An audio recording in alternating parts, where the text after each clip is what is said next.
That same day, Yeshua went out of the house and sat down by the lake. But such a large crowd gathered around him that he got into a boat and sat there while the crowd stood on the shore. He told them things in parables. A farmer went out to sow his seed. As he sowed, some fell alongside the path. The birds came and ate it up. Other seed fell on rocky patches where there was not much soil. It sprouted quickly because the soil was shallow. But when the sun had risen, the young plants were scorched. And since their roots were not deep, they dried up. Other seed fell among thorns, which grew up and choked the plants. But others fell in rich soil and produced grain, 100 or 60 or 30 times as much had been sown. Those who have ears, let them hear. Then the Talmudim came and asked Yeshua, "Why are you speaking to them in parables?" He answered, "Because it is given to you to know the secrets of the kingdom of heaven, but it has not been given to them. For anyone who has something will be given more, so that he will have plenty. But from anyone who has nothing, even what he does have will be taken away. Here is why I speak to them in parables. They look without seeing. They listen without hearing or understanding. That is, in them is fulfilled the prophecy of Yeshayahu, which says, 'You will keep on hearing but never understand, and keep on seeing but never perceive, because the heart of this people has become dull. With their ears they barely hear. With their eyes they have closed, so as not to see with their eyes, hear with their ears, understand with their heart, to do shavah, so that I could heal them. But you, how blessed are your eyes, because they see, and your ears, because they hear. Yes, indeed, I tell you that many a prophet and many tzaddik longed to see the things you are seeing, but did not see them, and to hear the things you are hearing, but did not hear them. So listen to what the parable of the sower means. Whoever hears the message about the kingdom, but doesn't understand it, is like the seed sown along the path. The evil one comes and sees what he has sown in his heart. The seed sown on rocky ground is like a person who hears the message and accepts it with joy at once, but has no root in himself. So he stays on for a while, but as soon as some trouble or persecution arises on account of the message, he immediately falls away. Now the seed sown among the thorns stands for someone who hears the message, but is choked by the worries of the world and the deceitful glamour of wealth, so that it produces nothing. However, what was sown on the rich soil is the one who hears the message and understands it. Such a person will surely bear fruit 100 or 60 or 30 times what is sown. Yeshua put before him another parable. The kingdom of heaven is like a man who sowed good seed in his field. But while people were sleeping, his enemy came and sowed weeds among the wheat, then went away. When the wheat sprouted and formed heads of grain, the weeds also appeared.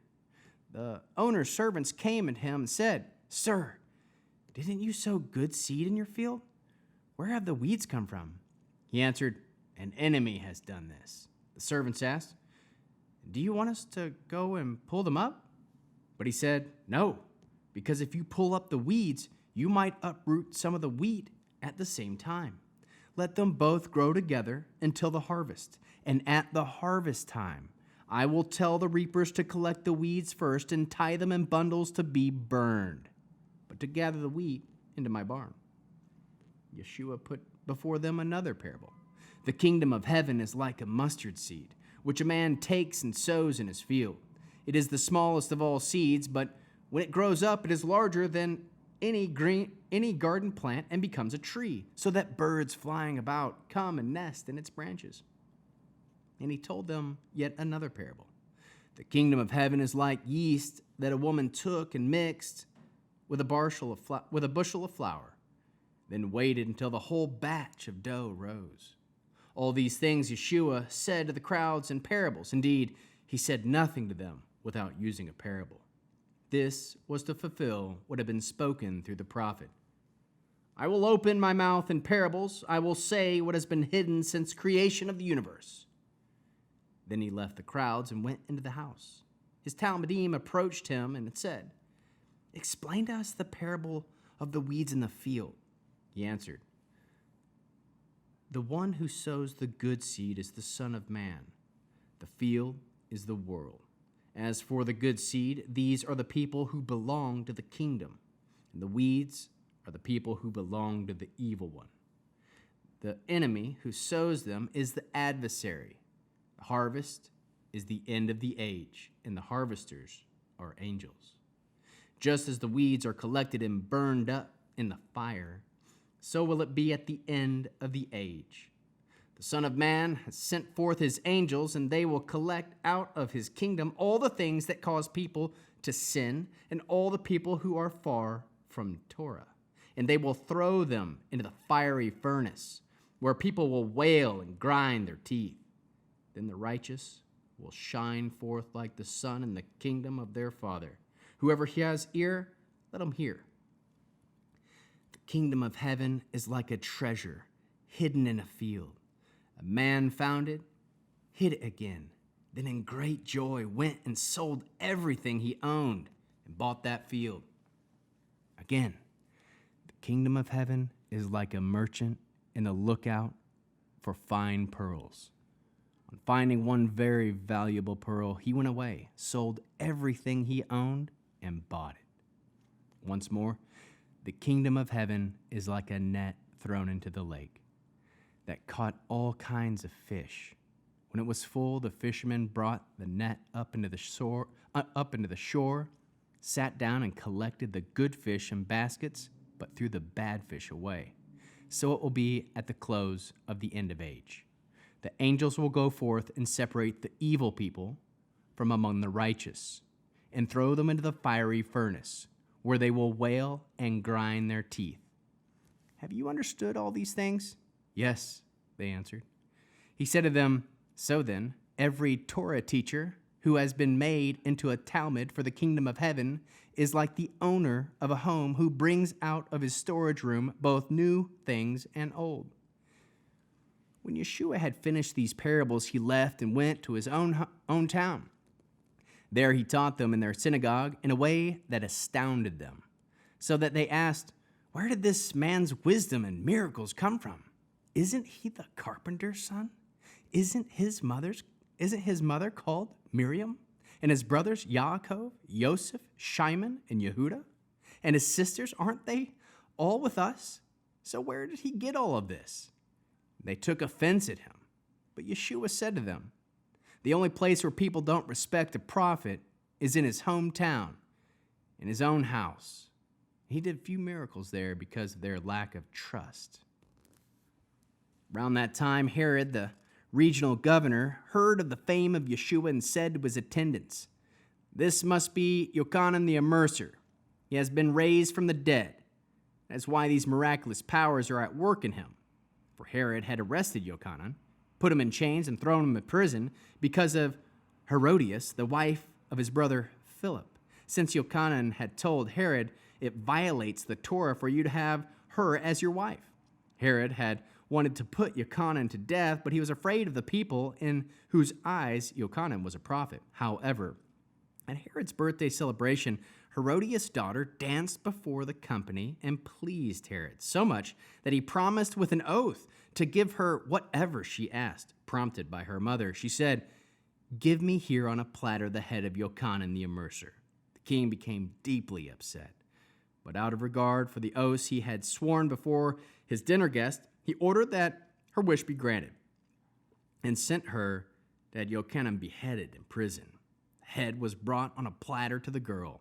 She gave it to her mother. Yochanan's talmidim came, took the body, and buried it. Then they went and told Yeshua. On hearing about this, Yeshua left in a boat to be by himself in the wilderness. But the people learned of it and followed him from the towns by land. So when he came ashore, he saw a huge crowd, and filled with compassion for them, he healed those who were sick. At evening approached, the Talmudim came to him and said, "This is a remote place and is getting late. Send the crowds away so that they can go and buy food for themselves in the villages." But Yeshua replied, "They don't need to go away. Give them something to eat yourselves." "All we have with us," they said, "is 5 loaves of bread and 2 fish." He said, "Bring them here to me." After instructing the crowds to sit down on the grass, he took the 5 loaves and the 2 fish, looking up toward heaven, made bracha. Then he broke the loaves and gave them to the Talmudim, who gave them to the crowds. They all ate as much as they wanted, and they took up 12 baskets full of pieces left over. Those eating numbered about 5,000 men, plus women and children. Immediately he had the Talmudim get in the boat and go ahead of him to the other side, while he sent the crowds away. After he had sent the crowds away, he went up into the hills by himself to pray. Night came, and he was there alone, but by that time the boat had several miles from shore, battling a rough sea and a headwind. Around 4 o'clock in the morning, he came toward them, walking on the lake. When the Talmudim saw him walking on the lake, they were terrified. "It's a ghost!" they said, and screamed in fear. But at once Yeshua spoke to them. "Courage," he said. "It is I. Stop being afraid." Then Kepha called out to him, "Lord, if it is really you, tell me to come to you on the water." "Come," he said. So Kepha got out of the boat and walked on the water toward Yeshua. But when he saw the wind, he became afraid. And as he began to sink, he yelled, "Lord, save me!" Yeshua immediately stretched out his hand, took hold of him, and said to him, "Such little trust. Why do you doubt?" As they went up into the boat, the wind ceased. The men in the boat fell down before him and exclaimed, "You really are the Son of God." Having made the crossing, they landed at Gennesaret. When the people of the palace recognized him, they sent word throughout the neighborhood and brought him to everyone who was ill. They begged him that the sick might only touch his tzitzit on his robe. All who touched it were completely healed.